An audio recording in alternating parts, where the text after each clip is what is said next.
When we're first introduced to this game, we're drawn in with stars in our eyes when we see a black swan or some crazy mover that goes from 20 cents to $200. This sets us up with an unrealistic expectation that when we get into trading, we're going to be trading stocks like these every single day, or at least for the majority of our career. But this couldn't be further from the truth. Counterintuitively, it turns out that the traders that focus on small and predictable gains have the most consistency for profitability and find they can create their income from these small moves. Think about it. Stocks are making moves constantly, day in and day out. Being part of something every day is within the realm of possibilities, but only if you're prepared for it. If you only ever aim for a 20% win, your win rate will be far greater than if you're looking for those black swans or those parabolic moves. Going for the most predictable and likely part of the move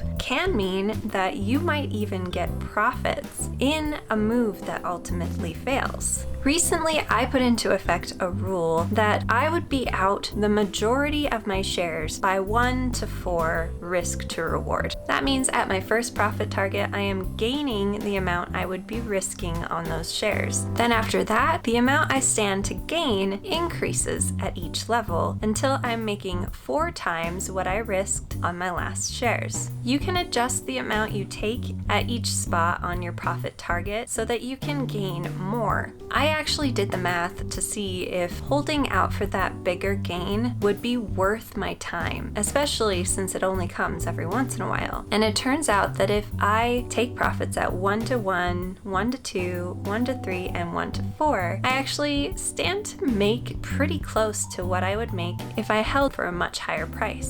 So that was pretty convincing that taking what was predictable was indeed in my favor. The bonus of taking some profits at 1 to 1 is that a lot of my trades get there before they fail. So if they fail, I've reduced my risk because I already took some profits into that level. All in all, it made sense to keep that reasonable goal than hold on to so many of my shares hoping for bigger, more lottery-sized moves. So be honest with yourself. Are you chasing the buzz or are you creating realistic goals? And I want to say that there's nothing wrong with holding a small handful of shares for a bigger move, because some of these do go. But don't ever hold enough to undo the profits that you have gained or to make a big dent in them. Actually, if I end up hitting 1 to 3 in my profit goal, I move up my stop to break even. And if I hit 1 to 4, I move it up to 1 to 1, which ensures that my home run shares are a winner. It sounds so easy, doesn't it? But take a moment and envision yourself being in a stock that's in its black swan move. What are you feeling? Excitement? Elation? Confidence? Rightness? Triumph? Optimism? All of these things are completely reasonable to feel.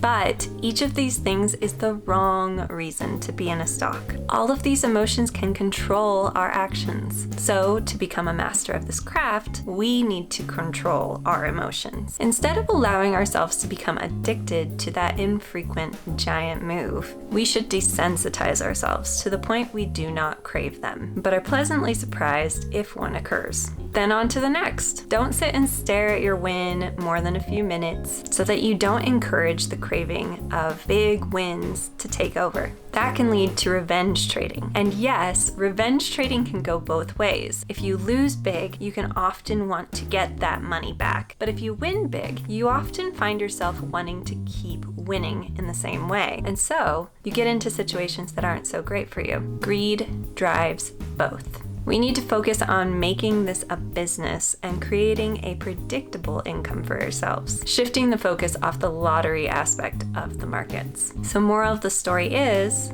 take your piece of the pie. Don't let your hopes for seconds or thirds cause you to be disappointed with the fact you're having dessert at all.